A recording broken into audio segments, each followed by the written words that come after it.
¿Qué tal mis hermanitos católicos? Bienvenidos a este humilde canal. Otro vídeo más, de verdad. Aquí con muchísima calima, sufriendo muchísimo de molestia, en fin. ¿Qué os voy a contar? Vivimos a 100 kilómetros del Sáhara. Es normal que tenga que haber polvo en suspensión, que es un micropolvo, por si alguien no sabe lo que es calima. Se vuelve, tú miras, se ve todo amarillo, como si fuera arena, es arena en suspensión, partículas de polvo muy pequeñitas están en su y eso lo respiramos. O sea que se hace bastante difícil, sinceramente. Pero vamos, estamos viviendo en el paraíso, tampoco nos vamos a quejar. Así que, como lo primero, va antes de nada, gracias por la acogida que le estáis dando a los vídeos. Esta semana no hemos ensayado para el sábado, o sea que el sábado iremos bastante antes para ensayar para las comuniones. Y nada, pedir perdón por si me viene la tos, que entendáis que nosotros estamos respirando polvo. Es como estar dentro de una aspiradora, para que os hagáis una pequeña idea. Así que, como lo primero va antes, agua bendita, y vamos a empezar. ¡Epa! Nuestro Señor Jesucristo, mirando para mí siempre. Todo lo quiero yo mirando para mí, para no escarrilarme. Para no dar Me siento más seguro así. Me siento mucho mejor. A ver si... Ahí, venga. Bueno, pues vamos a empezar en el nombre del Padre, y del Hijo, y del Espíritu Santo. Amén. Hoy vamos a hablar del dolor. Voy a hacer otro vídeo sobre la carta apostólica de San Juan Pablo II, sobre el dolor, para que entendamos por qué sufrimos. Porque a veces pensamos que el dolor es un castigo. Ya hice un vídeo ayer sobre la verdad que es largo el vídeo, no sé cuánto va a durar la verdad, pero bueno, antes de nada comenzamos con el Salmo 21, acción de gracia a nuestro Rey. Dice un pequeño resumen: te pido vida y se la diste, vivir por años y años sin fin. Señor, tu fuerza regocija al Rey, como se alegra si tú haces triunfar. Lo haces triunfar. Les has cumplido sus más caros deseos, no le has negado lo que pedía. Tú les presentas buenas bendiciones, con oro fino coronas su cabeza. La vida que te pido, tú se la diste, largos días, muchos y muchos años. Debido a tu favor serás muy famoso, derramarás sobre él honor y majestad. Has puesto sobre él bendiciones eternas, tú lo haces feliz con tu presencia. El rey confía en el Señor, el favor del Altísimo lo hace inquebrantable. Tu mano encontrará a tus adversarios, tu diestra encontrará a los que te odian. Los dejarás en cuanto te presentes como si estuvieran en un horno. El Señor en su ira se los engullirá y fuego los devorará. Arrancarás de la tierra sus frutos, su semilla de entre los hombres. Si contra ti traman algún mal o meditan un plan, no lo podrán, no se la pondrán. Pues tú harás que te den vuelta la espalda, y con ellos dispararás tu flecha. Señor, levántate, muestra tu poder, y cantaremos con salmos tus proezas. Palabra de Dios, te alabamos, Señor. Bueno, vamos a ver si esto se queda aquí tranquilito, ¿vale? Para leer lo del... Bueno, se llama Carta Apostólica Salvifici Doloris, Dolor Salvífico, o podréis buscarlo por internet. Yo lo que hago es imprimirla y regalársela a las personas que sufren. Carta Apostólica del Sumo Pontífice Juan Pablo II a los obispos, sacerdotes, familias religiosas y fieles de la Iglesia Católica sobre el sentido cristiano del sufrimiento humano. Venerables hermanos en el episcopado, queridos hermanos y hermanas en Cristo. Esto es una pequeña introducción. Suplo en mi carne, dice el apóstol Pablo, indicando el valor salvífico del sufrimiento, lo que falta a las tribulaciones de Cristo por su cuerpo, que es la iglesia. Estas palabras parecen encontrar al final el largo camino por el que discurre el sufrimiento presente en la historia del hombre e iluminando por la palabra de Dios. Ellas tienen el valor casi de un descubrimiento definitivo que va acompañado de alegría. Por ello el apóstol escribe: ahora me alegro de mis padecimientos por vosotros. La alegría deriva del descubrimiento del sentido del sufrimiento. Tal descubrimiento, aunque participa en él de modo personalísimo Pablo de Tarso, que escribe estas palabras, es a la vez válido para los demás. El apóstol comunica su propio descubrimiento y goza por todos aquellos que quieren y pueden ayudar, como le ayudó a él mismo a penetrar en el sentido salvífico del sufrimiento. A mí esto me ayudó muchísimo hace más de 2 años que no lo leo. El tema del sufrimiento, precisamente bajo el aspecto del sentido salvífico, parece estar profundamente inserto en el contexto del año de la redención como jubileo extraordinario de la Iglesia. También esta circunstancia depone directamente en favor de la atención que debe presentarse a ellos precisamente durante este periodo, con la independencia de que este hecho es un tema universal que acompaña al hombre a lo largo y ancho de la geografía. En cierto sentido coexiste con él en el mundo y por ello hay que volver sobre él constantemente, aunque San Pablo ha escrito en la carta a los romanos que la creación entera hasta ahora gime y siente dolores de parto, aunque los hombres conocen bien y tienen presente los sufrimientos del mundo animal. Sin embargo, los que expresamos con las palabras sufrimiento parece ser particularmente esencial a la naturaleza del hombre. El sufrimiento es esencial en la naturaleza del hombre. Ello es tan profundo como el hombre, precisamente porque manifiesta a su manera la profundidad propia del hombre y de algún modo la supera. El sufrimiento parece penetrar en la trascendencia del hombre. Es uno de esos puntos en los que los hombres están en cierto sentido destinados a superarse a sí mismos y de manera misteriosa es llamado a hacerlo. Si el tema del sufrimiento debe ser afrontado de manera particular en el contexto del año de la redención, esto sucede ante todo porque la redención se ha realizado mediante la cruz de Cristo, o sea, mediante su sufrimiento, y al mismo tiempo, en el año de la redención pensamos de nuevo en la verdad expresada en la encíclica Redentoris Hominis en Cristo. Cada hombre se convierte en camino de la iglesia. Cada hombre se convierte en camino de la iglesia. Muy interesante esta. Se puede decir que los hombres se convierten de modo particular en camino de la iglesia cuando en su vida entra el sufrimiento. Esto sucede, como es sabido, en diversos momentos de la vida. Se realiza de manera distinta, asume dimensiones diversas. Sin embargo, de una forma o de otra, el sufrimiento parece ser, y lo es casi inseparable, de la existencia terrena del hombre. Dado pues que el hombre, a través de la vida terrena, caminó en un modo o en otro por el camino sufriente, la Iglesia debería en todo tiempo y quizás especialmente en el año de la redención encontrarse con el hombre precisamente en este camino. La Iglesia, que nace del misterio de la redención de la cruz de Cristo, está obligada a buscar el encuentro con el hombre de modo particular en el camino del sufrimiento. En tal encuentro el hombre se convierte en el camino de la Iglesia y este es uno de los caminos más importantes. De aquí deriva también esta reflexión precisamente en el año de la redención, la reflexión sobre el sufrimiento humano, suscita compasión, suscita también respeto y a su manera atemoriza. En efecto, en él está contenida la grandeza de un misterio específico. Este particular respeto por todo sufrimiento humano debe ser puesto al principio de cuanto está expuesto a continuación desde la más profunda necesidad del corazón y también desde el profundo imperativo de la fe. En el tema del sufrimiento, estos dos motivos parecen acercarse particularmente y unirse entre sí.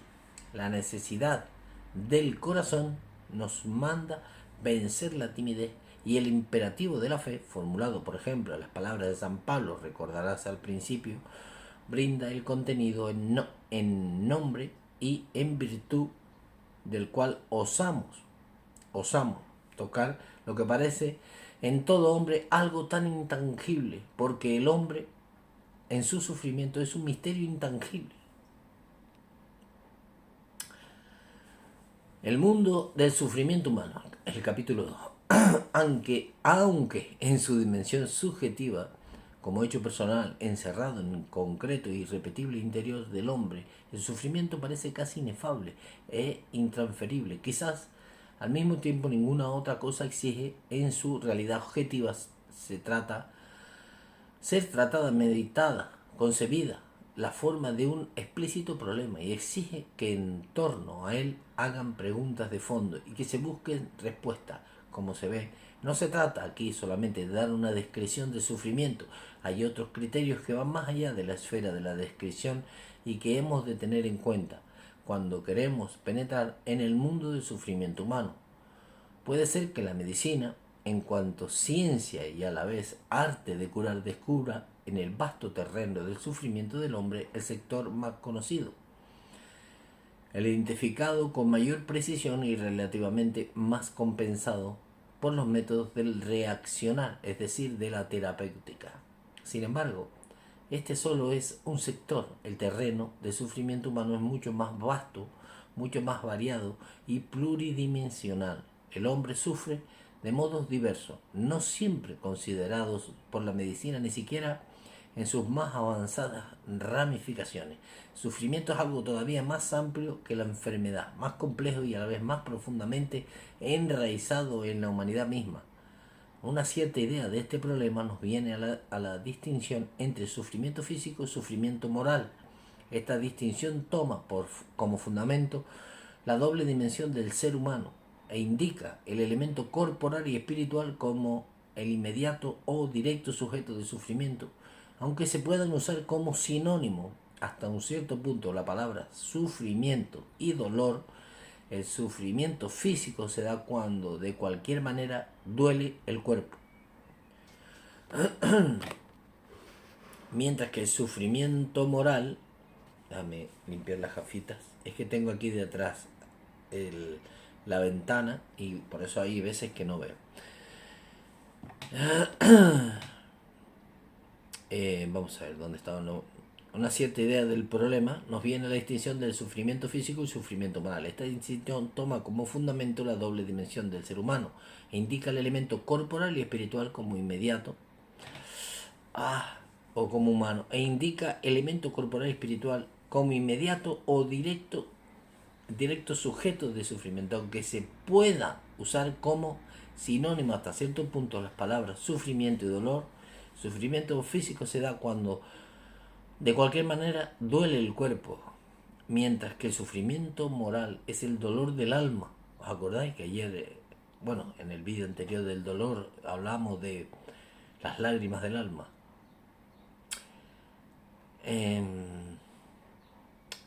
Se trata, en efecto, del dolor de tipo espiritual y no sólo de la dimensión psíquica del dolor que acompaña tanto el sufrimiento moral como el físico.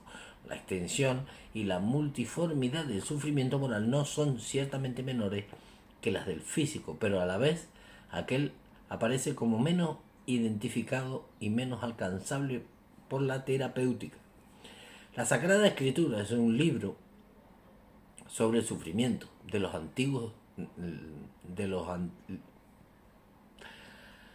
los libros del Antiguo Testamento. Mencionaremos solo algún ejemplo de situaciones que llevan signos de sufrimiento ante todo moral: el peligro de muerte, la muerte de los propios hijos, especialmente la muerte del hijo primogénito y único, también la falta de prole, la nostalgia de la patria, la persecución y la hostilidad del ambiente, el escarnio y la irrisión hacia quien sufre, la soledad y el abandono, y todos y otros más, como el remordimiento de conciencia, la dificultad de comprender por qué los malos prosperan y los justos sufren, ayer también vimos eso en el vídeo, la infidelidad e ingratitud por parte de los amigos y vecinos, las desventajas de la propia nación. El Antiguo Testamento, tratando al hombre como un conjunto psicofísico, une con frecuencia los sufrimientos morales con el dolor de determinadas partes del organismo, de los huesos, de los riñones, del hígado, de las vísceras, del corazón. En efecto, no se puede negar los sufrimientos morales tienen también una parte física o somática, y aquí con frecuencia se reflejan en el estado general del organismo. Esto me ayudó mucho. Como se ve a través de los ejemplos aducidos en las Sagradas Escrituras, encontramos el vasto elenco de situaciones dolorosas para el hombre por diversos motivos. Este elenco diversificado no agota ciertamente todo lo que sobre el sufrimiento ha dicho ya y repite constantemente el libro de la historia del hombre. Este es más bien un libro no escrito, y más todavía el libro de la historia de la humanidad leído a través de la historia de cada hombre. Se puede decir que el hombre sufre cuando experimenta cualquier mal. Cualquier mal. En el vocabulario del Antiguo Testamento, la relación entre sufrimiento y mal se ponen en evidencia como identidad. Aquel vocabulario, en efecto, no poseía una palabra específica para indicar el sufrimiento, por ello definía como mal todo aquello que era sufrimiento. Solamente la lengua griega y con ella el Nuevo Testamento y las versiones griegas del Antiguo se sirven del verbo estoy afectado por, pero no la sé decir en griego koiné, porque está escrito en griego koiné, entonces no la sé decir bueno, son unas letras en griego, koiné, que yo no entiendo, evidentemente. Significa estoy afectado por, experimento una sensación, sufro, y gracias a él, sufrimiento, no es directamente identificable como el mal, eso es lo que tenemos que entender, objetivo, sino que expresa una situación en la que el hombre prueba el mal y que expresa una situación en la que el hombre prueba el mal y probándolo se hace sujeto de sufrimiento. Este en verdad tiene a la vez carácter activo y pasivo, de patior, incluso cuando el hombre se procura a sí mismo un sufrimiento, cuando es el autor del mismo, es sufrimiento, queda como algo pasivo en su esencia metafísica. Sin embargo, esto no quiere decir que el sufrimiento en sentido psicológico no esté marcado por una actividad específica. Esta es efectivamente aquella múltiple y subjetividad diferenciada actividad, dolor, de tristeza, de desilusión, de abatimiento o hasta de desesperación, según la intensidad del sufrimiento, de su profundidad o indirectamente según toda la estructura del sujeto que sufre y de su específica sensibilidad. Dentro de lo que constituye la forma psicológica del sufrimiento se halla siempre una experiencia de mal a causa del cual el hombre sufre. Así pues, la realidad del sufrimiento pone una pregunta sobre esencia del mal. ¿Qué es el mal? Esta pregunta parece inseparable en cierto sentido del tema del sufrimiento. La respuesta cristiana a esta pregunta es distinta de la que dan algunas tradiciones culturales y religiosas que creen que la existencia de un mal del cual hay que librarse. El cristianismo proclama la esencia, bien de la existencia y el bien de lo que existe. Profesa la bondad del Creador y proclama el bien de las criaturas. El hombre sufre por causa del mal, que es una cierta falta, limitación o distorsión del bien. Se podría decir que el hombre sufre a causa de un bien del que no participa. Exactamente. Se podría decir que el hombre sufre a causa de un bien del que él no participa, del cual en cierto modo excluido o del que él mismo se ha privado. Sufre en particular cuando debería tener parte en circunstancias normales este bien y no lo tiene. Así pues, el concepto cristiano de la realidad del sufrimiento se explica por medio del mal, que está siempre referido de algún modo a un bien, evidentemente. El sufrimiento humano constituye en sí mismo un específico mundo que existe junto con el hombre que aparece en él y pasa, o a veces no pasa, pero se consolida y se profundiza en él. El mundo del sufrimiento dividido en muchos y muy numerosos sujetos existe casi en la dispersión. Cada hombre, mediante su sufrimiento personal, constituye no solo una pequeña parte de ese mundo, sino que a la vez, aquel mundo está en él como una identidad finita e irrepetible. Unidad a ello está, sin embargo, la dimensión interpersonal y social. El mundo del sufrimiento posee como una cierta compactabilidad propia. Los hombres que sufren se hacen semejantes entre sí a través de la analogía de la situación, la prueba del destino mediante la necesidad de la comprensión y atención. Quizá, sobre todo mediante la persistencia, pregunta acerca del sentido de tal situación. Por ello, aunque el mundo del sufrimiento exista, en la dispersión, al mismo tiempo contiene en sí un singular desafío a la comunión y la solidaridad. Trataremos de seguir también esa llamada a las reflexiones, pensando en un mundo del sufrimiento en un sentido personal y a la vez colectivo. No es posible, finalmente, dejar de notar que tal mundo, en algunos periodos de tiempo y en algunos espacios de la existencia humana, parece que se hace particularmente denso. Esto sucede, por ejemplo, en casos de calamidades naturales, de epidemias, de catástrofes y cataclismos o de diversos flagelos sociales.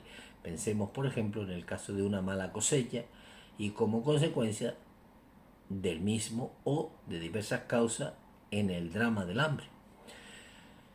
Pensaremos finalmente en la guerra. Hablo de ella de modo especial. Habla de las dos últimas guerras mundiales de la que la segunda ha traído consigo un cúmulo todavía mayor de muerte y un pesado acervo de sufrimiento humano. A su vez, la segunda mitad de nuestro siglo, como en proporción con los errores y transgresores de nuestra civilización contemporánea, lleva en sí una amenaza tan horrible de guerra nuclear que no podemos pensar en este periodo sino en términos de incomparable acumular de sufrimiento hasta llegar a la posible autodestrucción de la humanidad. De esta manera, ese mundo de sufrimiento, que en definitiva tiene su sujeto en cada hombre, parece transformarse en nuestra época, quizá más que en cualquier otro modo, en un particular sufrimiento del mundo que ha sido transformado como nunca antes por el progreso realizado por el hombre que a la vez está en peligro más que nunca a causa de los errores y las culpas del hombre. El capítulo 3 dice: a la búsqueda de una respuesta a las preguntas sobre el sentido del sufrimiento. Dentro de cada sufrimiento experimentado por el hombre y también en lo profundo del mundo del sufrimiento aparece inevitablemente la pregunta ¿por qué? Que os lo dije también. Es una pregunta acerca de la causa, la razón, una pregunta acerca de la finalidad, ¿para qué? En definitiva, acerca del sentido. Esta no solo acompaña el sufrimiento humano, sino que parece determinar incluso el contenido humano. Eso por lo que el sufrimiento es propiamente sufrimiento humano. Obviamente el dolor, sobre todo el físico, está ampliamente difundido en el mundo de los animales, pero solamente el hombre, cuando sufre, sabe que sufre y se pregunta por qué, y sufre de manera humanamente aún más profunda. Si no encuentra una respuesta satisfactoria, esta es una pregunta difícil, como lo es otra muy afín, es decir, la que refiere al mal. ¿Por qué el mal? ¿Por qué el mal en el mundo? Cuando ponemos la pregunta de esta manera, hacemos siempre, al menos en cierta medida, una pregunta también sobre el sufrimiento, ¿no? Ambas preguntas son difíciles cuando las hace el hombre al hombre, los hombres a los hombres, como también cuando el hombre las hace a Dios. En efecto, el hombre no hace esta pregunta al mundo, aunque muchas veces el sufrimiento provenga de él, sino que las hace a Dios como creador y señor del mundo. Y es bien sabido que la línea de esta pregunta se llega no solo a múltiples frustraciones y conflictos de la relación del hombre con Dios, sino que sucede incluso que se llega a la negación misma de Dios debido al dolor. En efecto, si la existencia del mundo abre casi la mirada del alma humana, la existencia de Dios, en su sabiduría, poder y magnificencia, el mal y el sufrimiento parecen ofuscar esta imagen a veces de modo radical. Tanto más en el drama diario de tanto sufrimiento sin culpa y de tantas culpas sin una adecuada pena. Por ello, esta circunstancia, tal vez más aún que cualquier otra, indica cuán importante es la pregunta sobre el sentido del sufrimiento y con qué agudeza es preciso tratar tanta pregunta, tanto la pregunta misma como las posibles respuestas a dar. El hombre puede dirigir tal pregunta a Dios con toda la conmoción de su corazón y con la mente llena de asombro y de inquietud. Dios espera la pregunta y la escucha, como podemos ver en la revelación del Antiguo Testamento. En el libro de Job, pregunta ha encontrado su expresión más viva. ¿Es verdad? Él le preguntó. Es conocida la historia de este hombre justo que sin ninguna culpa propia es probado por innumerables sufrimientos. Pierde sus bienes, los hijos e hijas y finalmente él mismo padece una grave enfermedad.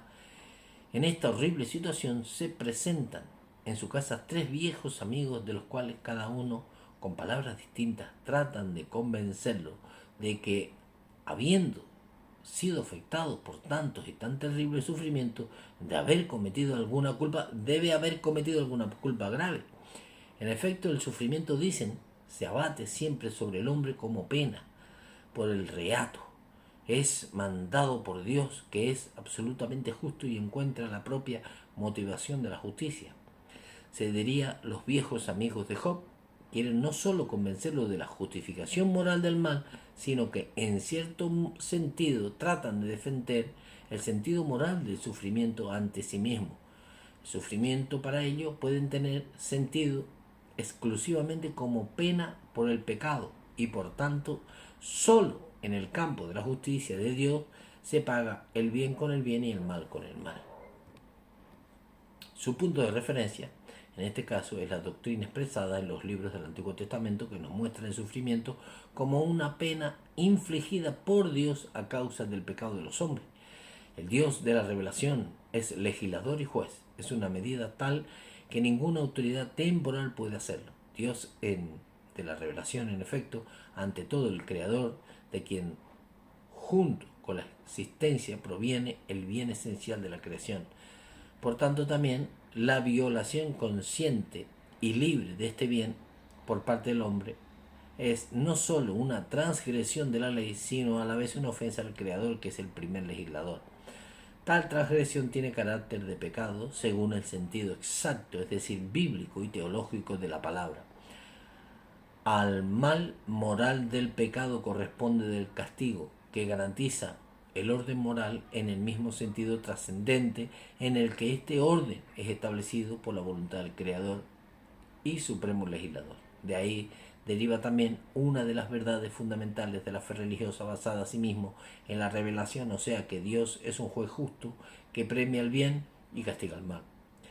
Señor, eres justo en cuanto has hecho con nosotros, y todas tus obras son verdad, y rectos tus caminos y justos son tus juicios, y has juzgado con justicia en todos tus juicios, en todo lo que has traído sobre nosotros. Con juicio justo has traído todos estos males a causa de nuestro pecado, ¿no? Es lo que dice el salmista, ¿no?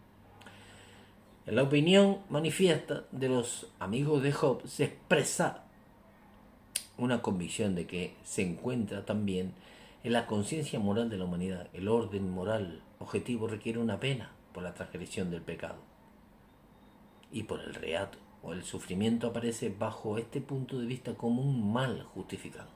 La convicción de quienes explican el sufrimiento como castigo del pecado hallan su apoyo en la orden de la justicia y corresponde con la opinión expresada por uno de los amigos de Job, por lo que siempre vi que harán la iniquidad y siembran las desventuras en la cosecha. Job, sin embargo, contesta la verdad del principio que identifica el sufrimiento con el castigo del pecado y lo hace en base a sus propias experiencias.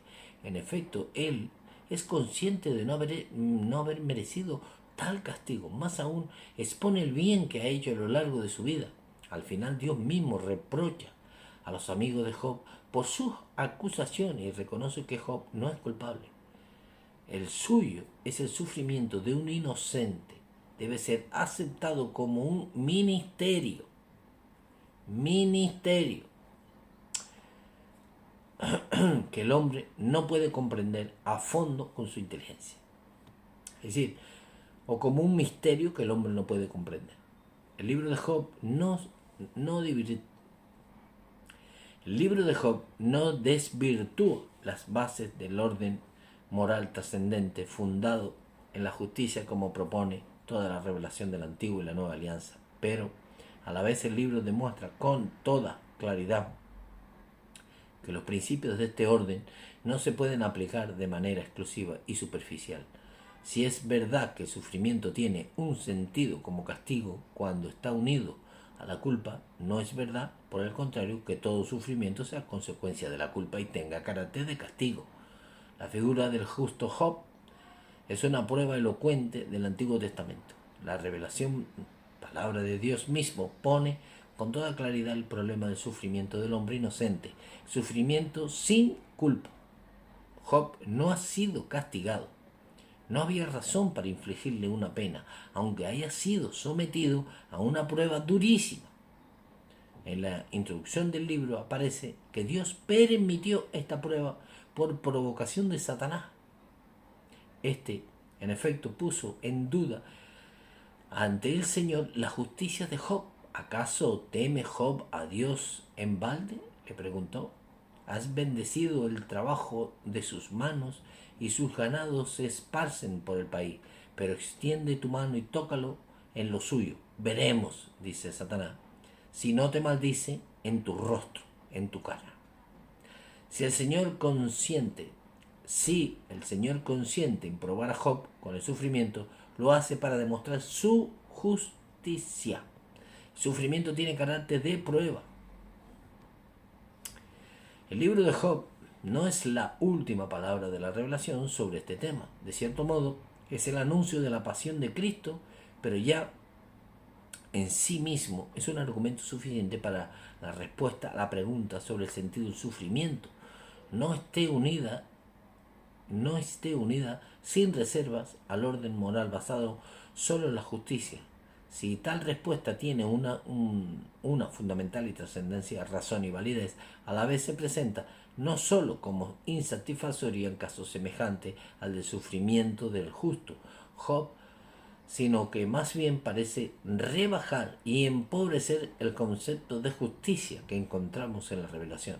El libro de Job pone de modo perspicaz el porqué del sufrimiento. Muestra también que éste alcanza al inocente, pero no da toda la solución al problema. Ya en el Antiguo Testamento notamos la orientación que tiende a superar el concepto según el cual el sufrimiento tiene sentido únicamente como castigo por el pecado, en cuanto se subraya a la vez el valor educativo de la pena del sufrimiento. Así pues, en los sufrimientos infligidos por Dios al pueblo elegido está presente una invitación de su misericordia, la cual corrige para llevar a la conversión. Los castigos no vienen para la destrucción, sino para la corrección del pueblo, de nuestro pueblo. Así se afirma la dimensión personal de la pena. Según esta dimensión, la pena tiene sentido no sólo porque sirve para pagar el mismo mal objetivo de la transgresión con otro mal, sino que, ante todo, porque crea posibilidad de reconstruir el bien en el mismo sujeto que sufre. Este es un aspecto importantísimo del sufrimiento. Está arraigado profundamente en toda la revelación de la antigua y sobre todo de la nueva alianza. El sufrimiento debe servir para la conversión, es decir, para la reconstrucción del bien en el sujeto, que puede reconocer la misericordia divina, que está llamada a la penitencia.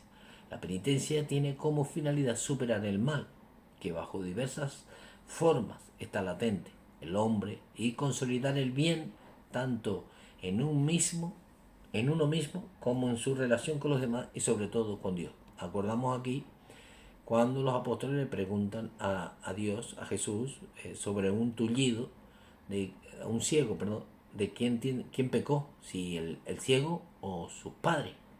Y Jesús ahí ha sido clarísimo, ni él ni sus padres. esto pasa para que se vea la misericordia de Dios. Pasa que nosotros no tenemos ese concepto. Pero para poder percibir la verdad, la verdadera respuesta al porqué del sufrimiento, tenemos que volver nuestra mirada a la revelación del amor divino, fuente última de sentido de todo existente. El amor es también la fuente más rica sobre el sentido del sufrimiento, que es siempre un misterio. Somos conscientes de la insuficiencia e inadecuación de nuestras explicaciones. Cristo nos hace entrar en el misterio y nos hace descubrir el porqué del sufrimiento en cuanto somos capaces de comprender la sublimidad del amor divino. Para hallar el sentido profundo del sufrimiento, siguiendo la palabra revelada de Dios, hay que abrir ampliamente al sujeto humano en sus múltiples potencialidades. Sobre todo hay que acoger la luz de la revelación, no sólo en cuanto expresa la orden trascendente de la justicia, sino en cuanto ilumina este orden con el amor, cuando fuente divina de todo lo que existe. El amor es también la fuente más plena de la respuesta a la pregunta sobre el sentido del sufrimiento. Esta pregunta ha sido dada por Dios al hombre en la cruz de Cristo, de Jesucristo. Y ahora, vaya, las lágrimas de la alegría. Pido disculpas. Bueno, vamos a beber un poquito de agua.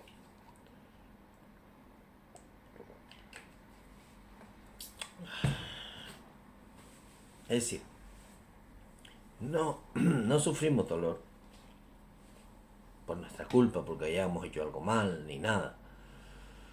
El oro, para hacer oro, tú vas a las minas de oro, ves las minas de oro por YouTube y solo ves tierra. Para ver el oro tienes que purificarlo, y el dolor es la purificación del ser humano.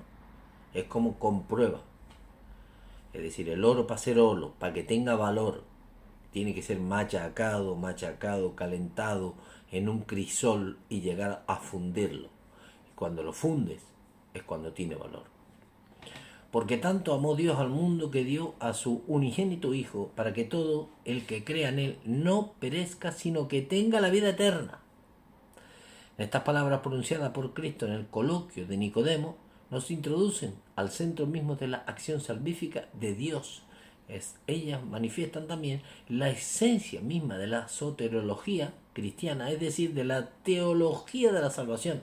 Salvación significa liberación del mal, y por ello está en estrecha relación con el problema del sufrimiento, según la palabra dirigida a Nicodemo. Dios da a su Hijo al mundo para liberar al hombre del mal que lleva en sí la definitiva y absoluta perspectiva del sufrimiento.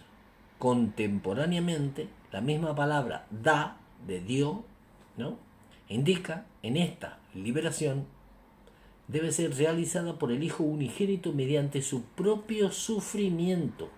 En ello se manifiesta el amor infinito, tanto de ese Hijo unigénito como del Padre, que por eso Él da a su Hijo. Este es el amor hacia el hombre, el amor por el mundo, el amor salvífico. Nos encontramos aquí, hay que darse cuenta claramente en nuestra reflexión común sobre este problema, ante una dimensión completamente nueva de nuestro tema. Es una dimensión diversa de la que determinaba, en cierto sentido, encerraba la búsqueda del significado del sufrimiento dentro de los límites de la justicia. Esta es la dimensión de la redención, a la que el Antiguo Testamento ya parecía ser un preludio de las palabras del justo Job, al menos según la Vulgata.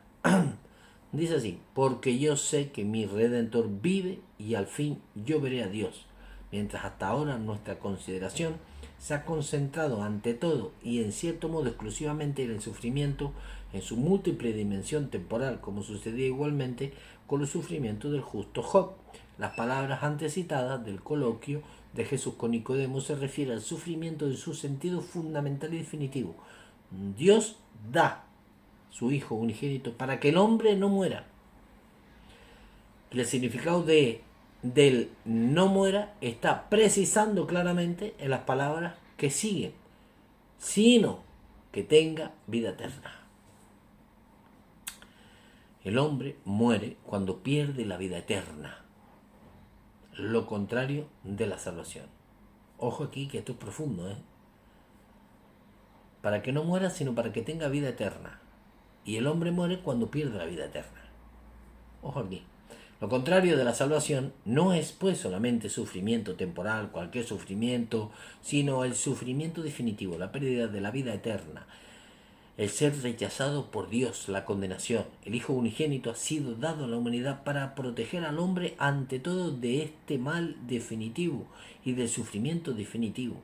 En su misión salvífica, Él debe, por tanto, tocar el mal en sus mismas raíces trascendentales en las que éste se desarrolla en la historia del hombre. Estas raíces trascendentales del mal están fijadas en el pecado y en la muerte.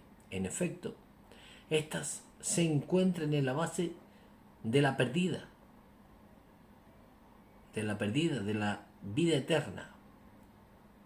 La misión del Hijo Unigénito consiste en vencer el pecado y la muerte. Él vence el pecado con su obediencia. Él vence el pecado con su obediencia hasta la muerte y vence la muerte con su resurrección. Cuando se dice que Cristo con su misión toca el mal en sus mismas raíces, nosotros pensamos que no solo en el mal y el sufrimiento definitivo escatológico para que el hombre no muera, sino que tenga vida eterna, sino también, al menos indirectamente, en el mal y en el sufrimiento de su dimensión temporal histórica. El mal, en efecto, está vinculado al pecado y a la muerte, y aunque se debe juzgar con gran cautela el sufrimiento del hombre,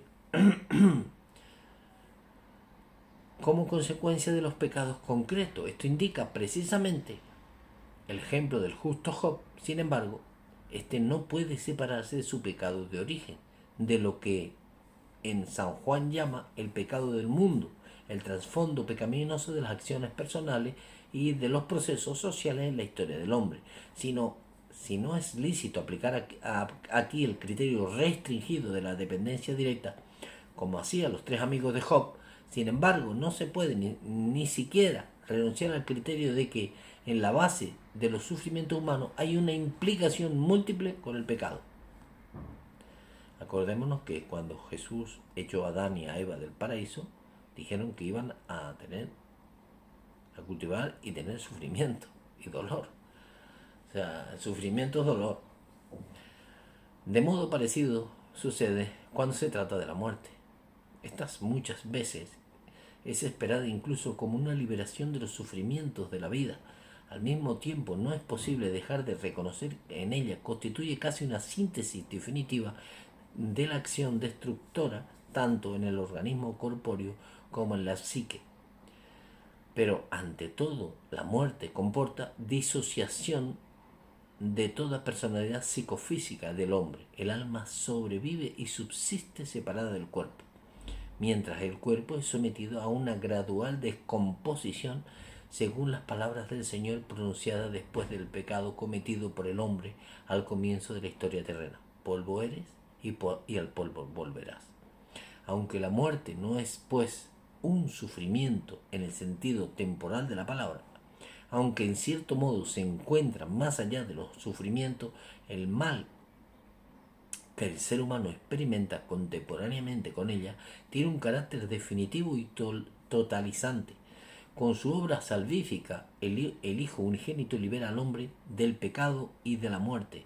Ante todo, Él borra de la historia del hombre el dominio del pecado, que se ha radicado bajo la influencia del espíritu maligno, partiendo del pecado original, y da luego al hombre la posibilidad de vivir en la gracia santificante. En línea con la victoria sobre el pecado, Él quita también el dominio de la muerte, abriendo con su resurrección el camino de la futura resurrección de los cuerpos. Una y otra son condiciones esenciales de la vida eterna, es decir, de la felicidad definitiva del hombre en la unión con Dios. Esto quiere decir, para los salvados, que en perspectiva escatológica el sufrimiento es totalmente cancelado.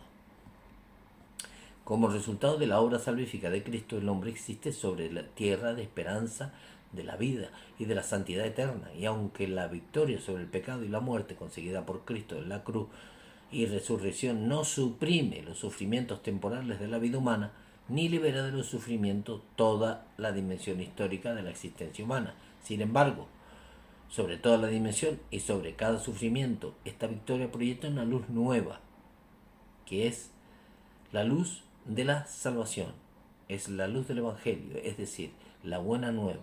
En el centro de esta luz se encuentra la verdad propuesta en el coloquio con Nicodemo, porque tanto amó Dios al mundo que dio a su unigénito Hijo.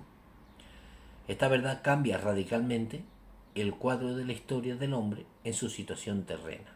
A pesar del pecado que se ha enraizado en la historia como herencia original, como pecado del mundo y como suma de los pecados personales, Dios Padre ha amado a su Hijo unigénito, es decir, lo ama de manera duradera, y luego precisamente por este amor que lo supera todo, él entrega a este Hijo a fin de que toque las raíces mismas del mal humano y así se aproxime de manera salvífica al mundo entero del sufrimiento del mal del hombre que es partícipe. En su actividad mesiánica en medio de Israel, Cristo se acercó incesantemente al mundo del sufrimiento humano. Pasó haciendo bien, y este obrar suyo se dirigía ante todo a los enfermos y a quienes esperaban ayuda. Curaba a los enfermos, consolaba a los afligidos, alimentaba a los hambrientos, liberaba a los hombres de la sordera, de la ceguera, de la lepra, del demonio y de diversas disminuciones físicas. 3 veces volvió a la vida a los muertos. Era sensible a todo sufrimiento humano, tanto al del cuerpo como el del alma. Al mismo tiempo, instruía poniendo en el centro de su enseñanza las 8 bienaventuranzas que son dirigidas a los hombres probados por diversos sufrimientos, a los hombres probados por su sufrimiento. Dale vueltas ahí. Bueno, las 8 aventuras dirigidas a los hombres probados por sus sufrimientos en su vida temporal. Estos son los pobres de espíritu, los que lloran, los que tienen hambre y sed de justicia, los que padecen persecución por la justicia, cuando los insultan, cuando los persiguen y con la mentira dicen contra ellos todo género de mal. Por Cristo. Y así, según Mateo, Lucas menciona explícitamente a los que ahora padecen hambre. De todos modos, Cristo se acercó sobre todo al mundo del sufrimiento humano por el hecho de haber asumido este sufrimiento en sí mismo. Durante su actividad pública probó no solo la fatiga, la falta de casa, la incomprensión incluso por parte de los más cercanos, pero sobre todo fue rodeado cada vez más herméticamente por un círculo de hostilidad. Y se hicieron cada vez más palpables preparativos para quitarlo de entre los vivos. Cristo era consciente de esto y muchas veces hablaba a sus discípulos de los sufrimientos y de la muerte que le esperaban. Subimos a Jerusalén y el Hijo del Hombre será entregado a los príncipes y de los sacerdotes y a los escribas, que lo condenarán a muerte y lo entregarán a los gentiles y se burlarán de él y le escupirán y le azotarán y le darán muerte, pero a los 3 días resucitará. Cristo va hacia su pasión y muerte con toda la conciencia de su misión, que ha de realizarse de este modo. Precisamente por medio de este sufrimiento suyo hace posible que el hombre no muera, sino que tenga vida eterna. Precisamente por medio de su cruz debe tocar las raíces del mal plantadas en la historia del hombre y en las almas humanas. Precisamente por medio de la cruz debe cumplir la obra de salvación. Esta obra, en el designio del amor eterno, tiene carácter redentor. Por eso Cristo reprende severamente a Pedro cuando quiere hacerle abandonar los pensamientos sobre el sufrimiento y sobre la muerte de la cruz. Cuando el mismo Pedro, durante la captura en el huerto de Getsemaní, intenta defenderlo con la espada, Cristo le dice: vuelve tu espada vuelve tu espada a su lugar. ¿Cómo van a cumplirse las escrituras de que así conviene que sea? Y además añade, el cáliz que me dio mi padre, ¿no he de beberlo? Esta respuesta, como otras que encontramos en diversos puntos del Evangelio, muestra cuán profundamente Cristo estaba convencido de lo que había expresado en la conversación con Nicodemo, porque tanto amó Dios al mundo que dio a su unigénito Hijo para que todo el que crea en Él no perezca, sino que tenga la vida eterna. Cristo se encamina hacia su propio sufrimiento consciente de su fuerza salvífica. Va obediente hacia el Padre, pero ante todo o está unido al Padre en el amor con el cual Él ha amado el mundo y al hombre en el mundo. Por eso San Pablo escribirá de Cristo, me amó y se entregó a mí. Las escrituras tenían que cumplirse. Eran muchos los testigos mesiánicos del Antiguo Testamento que anunciaban los sufrimientos del futuro ungido de Dios, particularmente conmovedor entre esos. entre todos es lo que solemos llamar cuarto poema del siervo de Yahvé, contenido en el libro de Isaías. El profeta, al que justamente se llama el quinto evangelista, presenta en este poema la imagen de los sufrimientos del siervo con un realismo tan agudo como si lo viera con sus propios ojos, con lo que el cuerpo y del espíritu, la pasión de Cristo, resulta, a la luz de los versículos de Isaías, casi aún más expresiva y conmovedora que en las descripciones de los mismos evangelistas. Y aquí cómo se presenta ante nosotros el verdadero varón de dolores. Mirá qué bonito lo llamó a Cristo, varón de dolores. Vamos a leer este pequeño poema. No hay en el parecer, no hay hermosura para que le miremos, despreciado y abandonado de los hombres, varón de dolores y familiarizado con el sufrimiento, y como uno ante el cual se oculta el rostro, menospreciado sin que le tengamos en cuenta. Pero fue él ciertamente quien soportó nuestros sufrimientos y cargó con nuestros dolores, mientras que nosotros le tuvimos por castigado, herido por Dios y abatido. Fue traspasado por nuestras iniquidades y molido por nuestros pecados. Es castigado por nuestra paz. El castigo de nuestra paz fue sobre él. Y en sus llagas hemos sido curados. Todos nosotros andábamos errantes como ovejas, siguiendo cada uno su camino. Y Yahvé cargó sobre él la iniquidad de todos nosotros. La verdad que sí. El poema del siervo doliente contiene una descripción en la que se puede identificar en un cierto sentido los momentos de la pasión de Cristo y sus diversos particulares: la detención, la humillación, las bofetadas, los salivazos, el vilipendio de la dignidad misma del prisionero, el juicio injusto, la flagelación, la coronación de espinas y el escarnio, el camino con la cruz, la crucifixión y la agonía. Más aún, en esta descripción de la pasión nos impresiona en las palabras del profeta la profundidad del sacrificio de Cristo. Él, aunque inocente, se carga con los sufrimientos de todos los hombres, porque se carga con los pecados de todos. Yahvé cargó sobre él, la iniquidad de todos. Todo el pecado del hombre en su extensión y profundidad es la verdadera causa del sufrimiento del Redentor. Si el sufrimiento es medido con el más sufrido, entonces las palabras del profeta permiten comprender la medida de este mal y del sufrimiento con el que Cristo se cargó. Puede decirse que este es sufrimiento sustitutivo, pero sobre todo es redentor.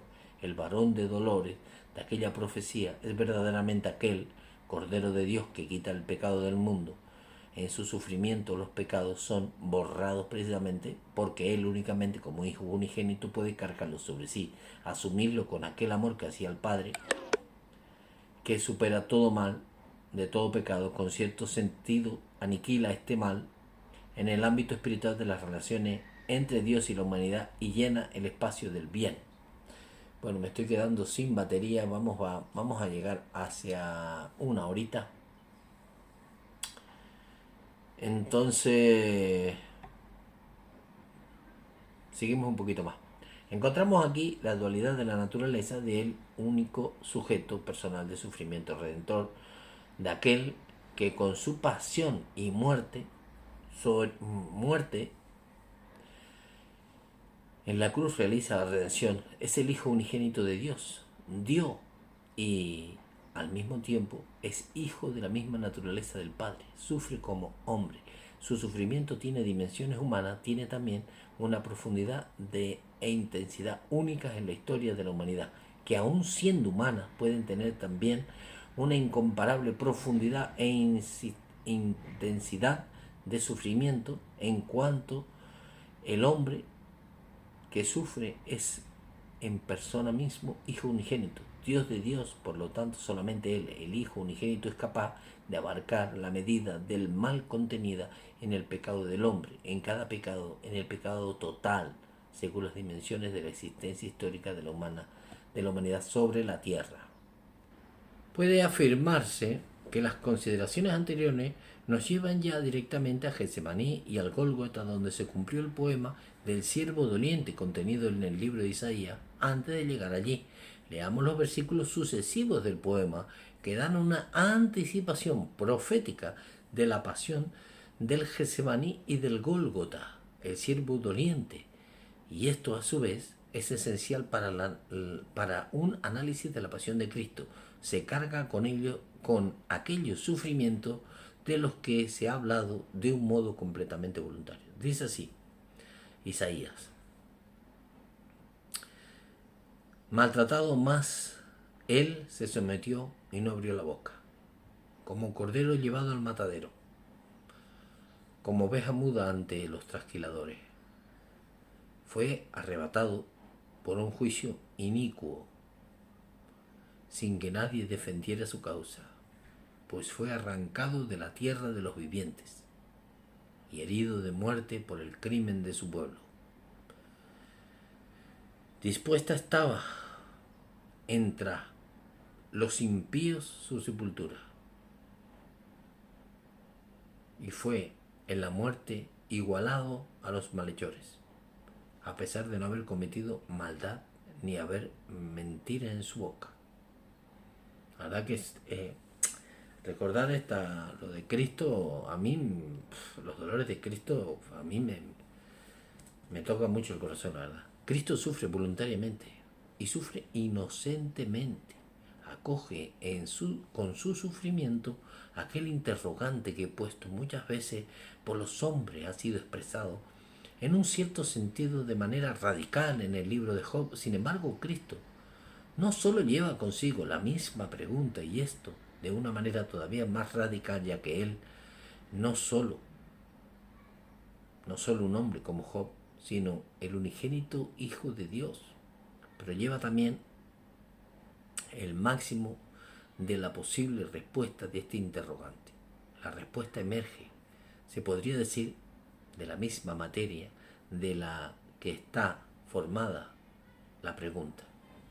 Cristo da respuesta al interrogante sobre el sufrimiento y sobre el sentido del mismo, no solo con sus enseñanzas, es decir, con la buena nueva, sino ante todo con su propio sufrimiento, el cual está integrado en una manera orgánica e indisoluble con las enseñanzas de la buena nueva. Esta es, en la palabra última y sintética de esta enseñanza, la doctrina de la cruz, como diría un día San Pablo. Esta doctrina de la cruz, llena con realidad definitiva la imagen de la antigua profecía. Muchos lugares, muchos discursos durante la predicación pública de Cristo atestiguaban como él acepta ya desde el inicio este sufrimiento, que es la voluntad del Padre para la salvación del mundo. Sin embargo, la oración en Getsemaní tiene aquí una importante, decisiva palabra: Padre mío, si es posible que pase de mí este cáliz. Sin embargo, no se haga como yo quiero, sino como quieras tú. Palabra de Dios, te alabamos, Señor. Y a continuación dice: Padre mío, si esto no puede pasar sin que yo lo beba, hágase tu voluntad. Tiene una pluriforme elocuencia, prueba la verdad de aquel amor que el Hijo unigénito da al Padre en su obediencia. Al mismo tiempo demuestra la verdad de su sufrimiento. Las palabras de la oración de Cristo en Getsemaní prueban la verdad del amor mediante la verdad del sufrimiento. Las palabras de Cristo confirman con toda sencillez esta verdad humana, del sufrimiento hasta lo más profundo. El sufrimiento es padecer el mal. Ante él que el hombre se estremece. Él dice: pase de mí, precisamente como dice Cristo en Getsemaní, ¿no? La verdad que es muy profundo.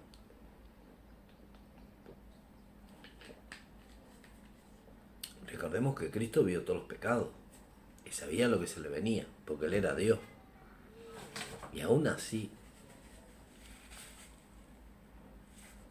con solo hablar, porque él es el verbo de Dios, con solo hablar hubiese acabado con todo, y sin embargo se cayó y sufrió. Sus palabras demuestran a la vez la única e incomparable profundidad e intensidad del sufrimiento que pudo experimentar solamente el hombre, que es el Hijo unigénito. Demuestran aquella profundidad e intensidad de palabras proféticas ante las citadas ayudas ayudan a su manera a comprender, no ciertamente hasta lo más profundo. Para esto se debería entender el misterio divino humano del sujeto, sino al menos para percibir la diferencia y a la vez semejanza que se verifica ante todo posible sufrimiento del hombre y el de Dios hombre. Getsemaní es el lugar en el que precisamente este sufrimiento, expresado en toda su verdad por el profeta sobre el mal padecido en el mismo, se ha revelado casi definitivamente a los ojos de Cristo. Después de las palabras de Getsemaní vienen las pronunciadas en el Gólgota, que atestiguan esta profundidad única en la historia del mundo, del mal del sufrimiento que padece cuando dice: Dios mío, ¿por qué me has abandonado? Sus palabras no son solo la expresión de aquel abandono que varias veces hacía sentir en el Antiguo Testamento, especialmente en los Salmos, concretamente en el Salmo 22, del que proceden las palabras citadas.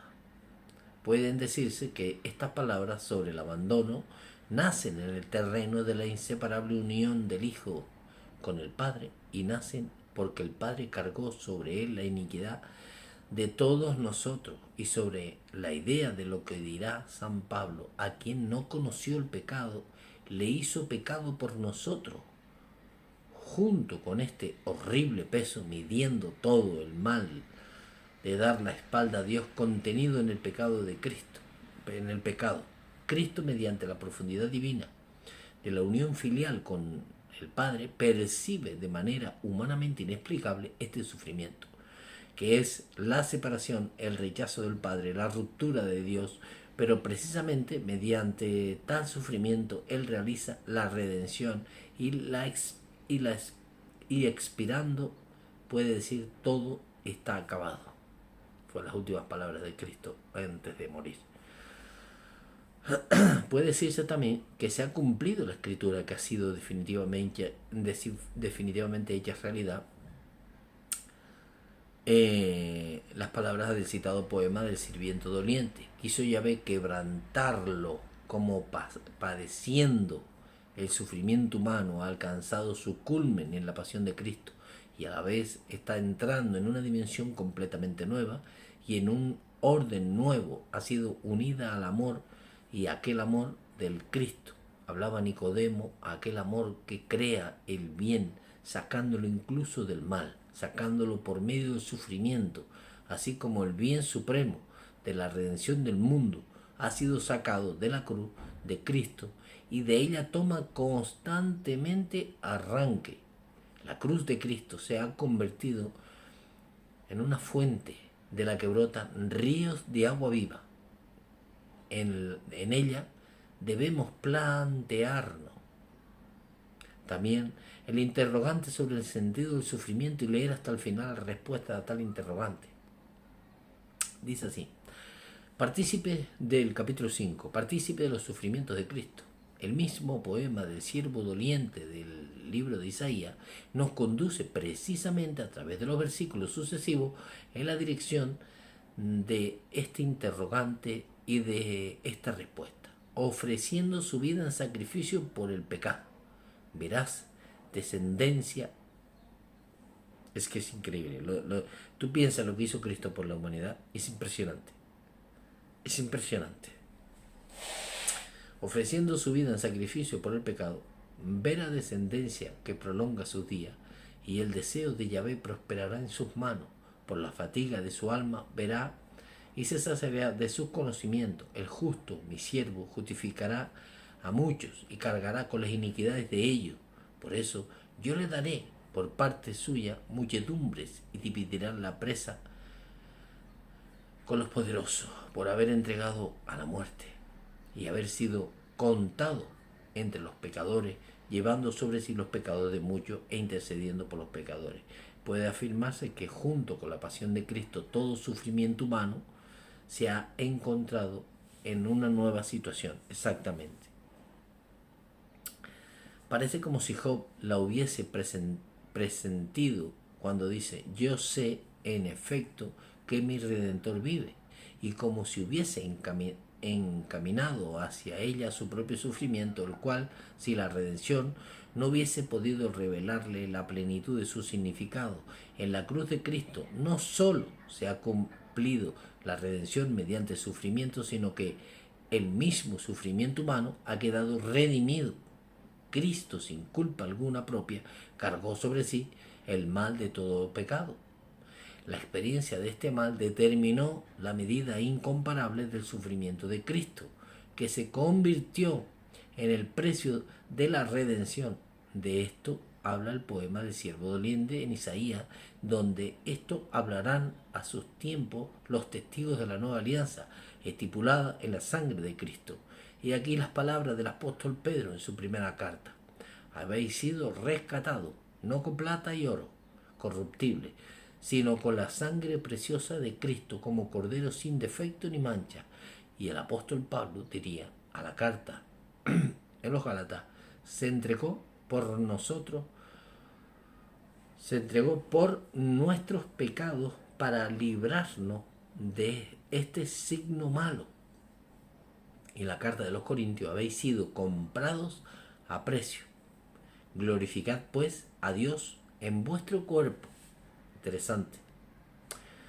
Con esta y otras palabras semejantes, los testigos de la nueva alianza hablan de la grandeza de la redención que lleva a cabo mediante el sufrimiento de Cristo. El Redentor ha sufrido en vez del hombre y por el hombre. Todo hombre tiene su participación en la redención. Cada uno está llamado también a participar en el sufrimiento mediante el cual se ha llevado a cabo la redención.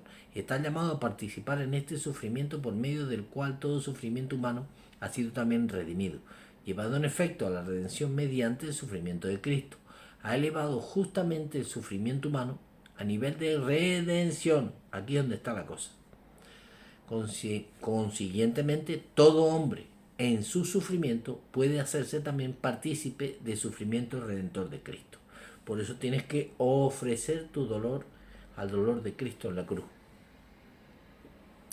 Los textos del Nuevo Testamento expresan en muchos puntos este concepto. En la segunda carta de Corintios escribe el apóstol: en todo apremiados, pero no acosados, perplejos, pero no desconcertados, perseguidos, pero no abandonados, abatidos, pero no aniquilados, llevando siempre en el cuerpo la muerte de Cristo, para que la vida de Jesús se manifieste en nuestro tiempo. Mientras vivamos estemos siempre entregados a la muerte por amor de Jesús, para que la vida de Jesús se manifieste también en nuestra carne mortal, sabiendo quién resucitó al Señor Jesús, también con Jesús nos resucitará. San Pablo habla de diversos sufrimientos y en particular de los que se hacen partícipes los primeros cristianos a causa de Jesús. Tales sufrimientos permiten a los destinatarios de las cartas participar en las obras de redención llevadas a cabo mediante los sufrimientos y la muerte del Redentor. La elocuencia de la cruz y de la muerte es completada, no obstante, por la elocuencia de la resurrección. El hombre halla en la resurrección una luz completamente nueva que lo ayudará a abrirse camino a través de la densa oscuridad de las humillaciones, de las dudas, de la desesperación, de la persecución. De ahí que el apóstol escriba también en la misma carta a los Corintios: porque así abundan en nosotros los padecimientos. Porque así abundan en nosotros los padecimientos de Cristo, así Cristo abunda en nuestra consolación. En otros lugares se dirige a sus destinatarios con palabras de ánimo: el Señor enderece vuestros corazones en la caridad de Dios y en la paciencia de Cristo. Y en la carta a los romanos: os ruego pues, hermanos, por la misericordia de Dios, que ofrezcáis vuestros cuerpos. Aquí es donde está la cosa: ofrecedlos a Cristo, porque si no, en vuestro dolor no sirve de redención. Si vosotros no ofrecéis el dolor, es un don que Dios te da, es como una gracia que Dios te da. El dolor es como una gracia, es como un diamante que Dios te da, y tú no sabes el valor que tiene y lo tiras. Si tú no ofreces el dolor que sientes, estás sufriendo tontamente, porque eso es una bendición que Dios te está dando, aunque nosotros no lo entendamos así, para la redención de todos, porque nosotros somos el cuerpo místico de Cristo, la iglesia militante en la tierra, la iglesia purgante en el purgatorio, la iglesia gloriosa. Todos formamos el cuerpo místico de Cristo. Entonces tus dolores tienes que ofrecerlos, y ya Cristo sabrá lo que tiene que hacer con él. Pero si no los ofrece, se echa a perder. Es así de sencillo. Aunque nos cuesta entender estas cosas, la verdad, sinceramente, os ruego, pues, hermanos, por la misericordia de Dios, que ofrezcáis vuestros cuerpos como hostia viva, santa y grata a Dios, que es vuestro culto racional. Ofrezcáis vuestros cuerpos como hostia viva. ¿Verdad? Qué tontura, madre mía. La participación misma en los padecimientos de Cristo halla en estas expresiones apostólicas casi una doble dimensión. Si un hombre se hace partícipe de los sufrimientos de Cristo, esto acontece porque Cristo ha abierto su sufrimiento al hombre, porque él mismo en su sufrimiento redentor se ha hecho en cierto sentido partícipe de todos los sufrimientos humanos. El hombre, al descubrir por la fe el sufrimiento redentor de Cristo, descubre al mismo tiempo en él sus propios sufrimientos, los revive mediante la fe, enriquecidos con un nuevo contenido y un nuevo significado. Este descubrimiento dicta a San Pablo palabras particularmente fuertes en la carta de los Gálatas. Dice así: estoy crucificado con Cristo, y ya no vivo yo, es Cristo quien vive en mí, y aunque al presente vivo en carne, vivo en la fe del Hijo de Dios que me amó y se entregó por mí. La verdad que las cartas de Pablo, la fe permite al autor de estas palabras conocer el amor que condujo a Cristo a la cruz, y se amó de este modo, sufriendo y muriendo. Entonces, por su padecimiento y su muerte, vive en aquel al que amo así. Vive en el hombre Pablo, y viviendo en él, a medida que Pablo, consciente de ello mediante la fe, responde con el amor a su amor. Cristo se une a sí mismo de modo especial al hombre. A Pablo mediante la cruz. Esta unión ha sugerido a Pablo En la misma carta de los Gálatas, palabras no menos fuertes, dice así Pablo: cuanto a mí, jamás me gloriaré no ser en la cruz del Señor. En cuanto a mí, dice San Pablo, jamás me gloriaré a no ser en la cruz de nuestro Señor Jesucristo, porque en el mundo está crucificado para mí y yo para el mundo. Es que esto es lo que tenemos que saber.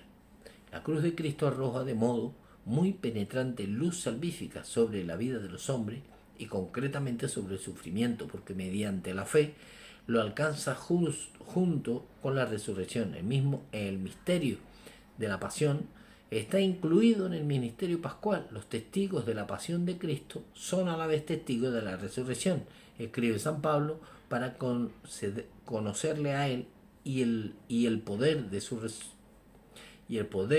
resurrección, a la participación en sus padecimientos conforme a Él en su muerte, por si logro alcanzar la resurrección de los muertos.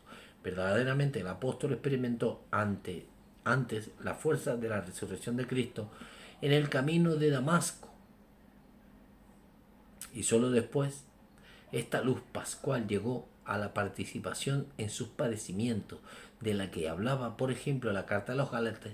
La vida de Pablo es claramente pascual. La participación en la cruz de Cristo se realiza a través de la experiencia del resucitado y por tanto mediante la especial participación de la resurrección. Por eso incluso en la expresión del apóstol sobre el tema del sufrimiento aparece a menudo el motivo de la gloria a la que da inicio Cristo, la cruz de Cristo. Los testigos de la cruz y de la resurrección estaban convencidos de que por muchas tribulaciones no es preciso entrar en el reino de Dios. Y Pablo, escribiendo a los tesalonicenses, dice: nos gloriamos nosotros mismos de vosotros, y por vuestra paciencia y vuestra fe en todas vuestras persecuciones y en las tribulaciones que soportáis. Todo esto es prueba del justo juicio de Dios, para que seáis tenidos por dignos del reino de Dios, por el cual padecéis. Así pues, la participación en los sufrimientos de Cristo es al mismo tiempo sufrimiento por el reino de Dios. A los ojos de Dios justo, ante su juicio, cuantos participan en los sufrimientos de Cristo se hacen dignos de este reino mediante su sufrimiento. Estos devuelven, en un cierto sentido infinito, precio de la pasión de la muerte de Cristo, que fue el precio de nuestra redención. Con este precio del reino de Dios ha sido nuevamente consolidado en la historia del hombre, llegando a ser perspectiva definitiva de su existencia terrena. Cristo nos ha introducido en este reino mediante el sufrimiento, y también mediante su sufrimiento maduran para el mismo reino de los hombres, envueltos en el misterio de la redención de Cristo. A la perspectiva del reino de Dios está unida la esperanza de aquella gloria cuyo comienzo está en la cruz de Cristo. La resurrección ha revelado esta gloria, la gloria escatológica, que en la cruz de Cristo estaba completamente ofuscada por la inmensidad del sufrimiento. Quienes participan en los sufrimientos de Cristo están también llamados, mediante sus propios sufrimientos, a tomar parte en la gloria. Pablo expresa esto mediante diversos puntos. Escribe a los romanos: somos coherederos de Cristo, supuesto que padezcamos con él para ser con él glorificado. Tengo por cierto que los padecimientos del tiempo presente no son nada en comparación con la gloria que ha de manifestarse en nosotros. En la segunda carta de los Corintios leemos: pues por la momentánea y ligera tribulación nos separa un peso eterno de gloria incalculable, y no ponemos los ojos en las cosas visibles, sino en las invisibles. El apóstol Pedro expresa esta verdad en las siguientes palabras de su primera carta: antes habéis de alegraros en la medida en la que participáis en los padecimientos de Cristo, para que en la revelación de su gloria exultéis de gozo. El motivo del sufrimiento y de la gloria tiene una característica estrictamente evangélica que se aclara mediante la referencia a la cruz y la resurrección. La resurrección es ante todo la manifestación de la gloria, que corresponde a la elevación de Cristo por medio de la cruz. En efecto, si la cruz ha sido a los ojos de los hombres la expoliación de Cristo, al mismo tiempo, esta ha sido a los ojos de Dios su elevación. En la cruz de Cristo ha alcanzado la realización con toda plenitud su misión, cumpliendo la voluntad del Padre. Se realizó a la vez a sí mismo. En la debilidad manifestó su poder y en la humillación toda su grandeza mesiánica. ¿No son quizás una prueba de esta grandeza todas las palabras pronunciadas durante la agonía en el Gólgota y especialmente las referidas a los autores de la crucifixión? Padre, perdónales porque no saben lo que hacen. Quienes participan de los sufrimientos de Cristo, estas palabras no imponen con la fuerza de un ejemplo supremo. El sufrimiento es también una llamada a manifestar la grandeza moral del hombre, su madurez espiritual. De esto han dado prueba en las diversas generaciones los mártires y confesores de Cristo, fieles a la palabra. No tengáis miedo a los que matan el cuerpo, que el alma no pueden matarla. La resurrección de Cristo ha revelado la gloria del siglo futuro y contemporáneamente ha confirmado el honor de la cruz. Aquella gloria está contenida en el sufrimiento mismo de Cristo y que muchas veces ha reflejado y se refleja en el sufrimiento del hombre como expresión de su grandeza espiritual.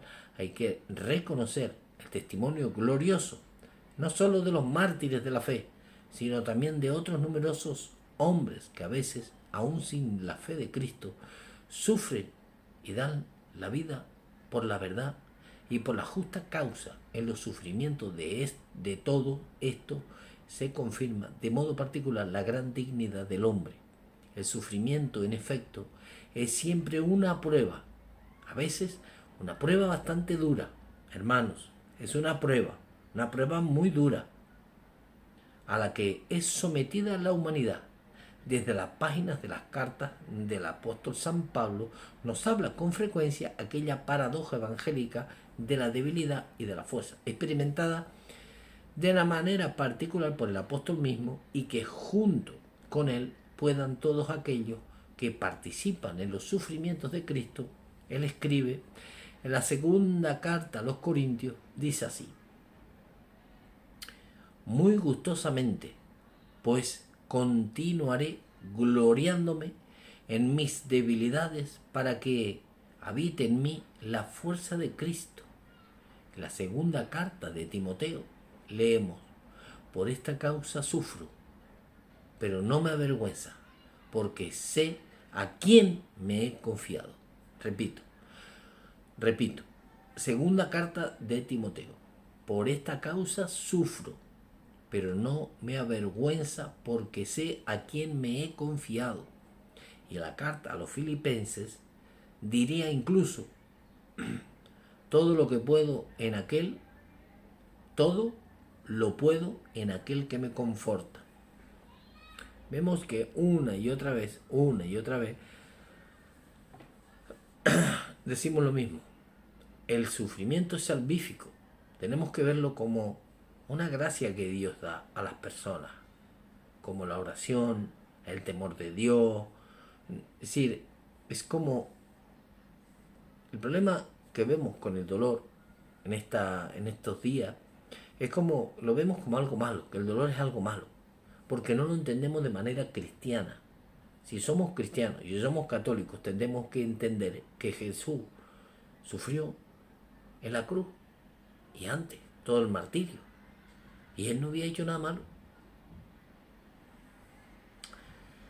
Hermanos, el dolor es salvífico, pero eso sí, hay que ofrecerlo. Hay que ofrecer tu voluntad, tu dolor. Cuando tú sientas dolor en la espalda, la menstruación de las mujeres, cualquier cosa, cualquier dolor, por pequeño que sea, cualquier molestia física, cualquier cosa que tengáis, igual que dais gracias cuando vais a comer, porque eso os lo da Dios, ese alimento os lo da Dios. Porque Dios dijo, Jesús dijo, sin mí nada podéis. Es decir, nada, es nada. Entonces tú tienes que darte cuenta de que si tu hijo padece un dolor, tienes que enseñarle que es una bendición que Dios le está dando. Que es una bendición. Lo estamos viendo una y otra vez, una y otra vez. Y en el vídeo de ayer que grabé, donde en el que se llama Pedagogía del Dolor Inocente, vemos cuando los niños sufrían. Que este sacerdote decía que era como, ¿sabes? Que era como las arterias humanas, ¿sabes? Hay una parte que lleva el oxígeno, una más enriquecida y una más empobrecida. Que todos queremos la parte enriquecida, el bien, ¿no? La gloria de Cristo, tal. Pero no queremos la parte negativa, que no tiene que ser negativa realmente. Así que lo quiero dejar por aquí porque esto sigue bastante más, ¿no? Mucho más largo. El Evangelio del Sufrimiento, otro capítulo más. Faltan dos capítulos nada más. Vamos a leer las conclusiones al final, a ver. Vamos a leer la conclusión. Dice así. Este es el sentido del sufrimiento verdaderamente sobrenatural y a la vez humano. Es sobrenatural porque se arraiga en el ministerio divino de la redención del mundo y es también profundamente humano porque en el hombre se encuentra a sí mismo su propia humanidad, su propia dignidad y su propia misión. El sufrimiento ciertamente pertenece al misterio del hombre. Quizá no esté rodeado como está el mismo hombre por ese misterio que es particularmente impenetrable. El Concilio Vaticano II ha expresado esta verdad.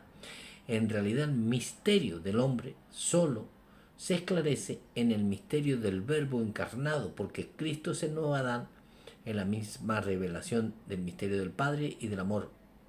Manifiesta plenamente el hombre al hombre y le descubre la sublimidad de su vocación.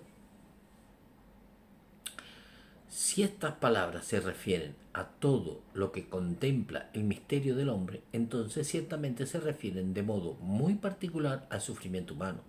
Precisamente es en este punto el manifestar el hombre al hombre, el descubrir la sublimidad de su vocación es particularmente indispensable. Sucede también como la prueba, la experiencia, que esto es particularmente dramático, pero cuando se realiza en plenitud y se convierte en luz para la vida humana, esto es también particularmente alegre por Cristo y en Cristo se ilumina el enigma del dolor y de la muerte. Concluimos la presente consideraciones sobre el sufrimiento en el año en el que la Iglesia vive el jubileo extraordinario relacionado con el aniversario de la redención. El misterio de la redención del mundo está arraigado en el sufrimiento de modo maravilloso y este a su vez encuentra en ese misterio su supremo y más seguro punto de referencia. Deseamos vivir este año de la redención unidos especialmente a todos los que sufren.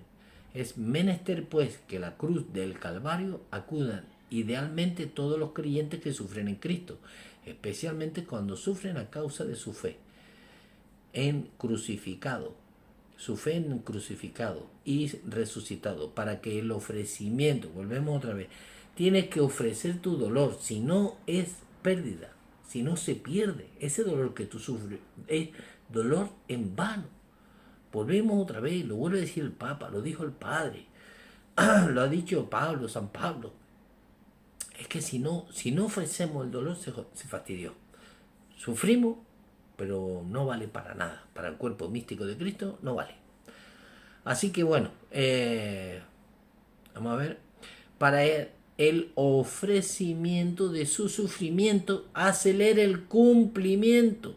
Vamos a leerlo más despacio para que se entienda lo del dolor. Para que el ofrecimiento de su sufrimiento acelere el cumplimiento de la plegaria del mismo Salvador por la unidad de todos. Acudan también allí los hombres de buena voluntad, porque en la cruz está el Redentor de los hombres, el varón de dolores, que ha asumido en sí mismo los sufrimientos físicos y morales de los hombres de todos los tiempos, para que en el amor puedan encontrar el sentido salvífico de su dolor y las respuestas válidas a todas sus preguntas. Dice así: con María, Madre de Cristo, que estaba junto a la cruz, nos detenemos ante todas las cruces del hombre que hay. Ante todas las cruces del hombre de hoy. Invoquemos a todos los santos que a lo largo de los siglos fueron especialmente partícipes de los sufrimientos de Cristo, y pidámosles que nos sostengan. Y os pedimos a todos los que sufrís que nos ayudéis, precisamente a vosotros que sois débiles. Pedimos que seáis una fuente de fuerza para la Iglesia y para la humanidad, en la terrible batalla entre las fuerzas del bien y del mal.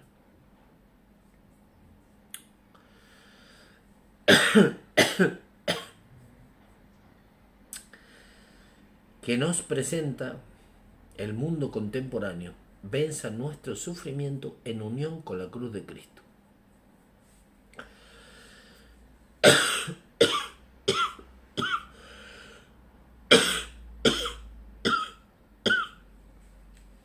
Vaya, perdón.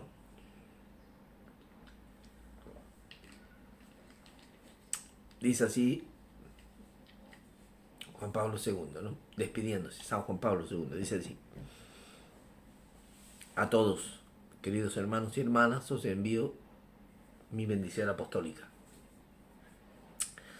Dado en Roma, junto a San Pedro, en el memorial litúrgica de Nuestra Señora de Lourdes, del día 11 de febrero de 1984, sexto de mi pontificado. Bueno, ya llegamos al final. Es un poco largo el vídeo, pero es necesario para que entendamos por qué sufrimos. A todas las personas que tengáis dolor,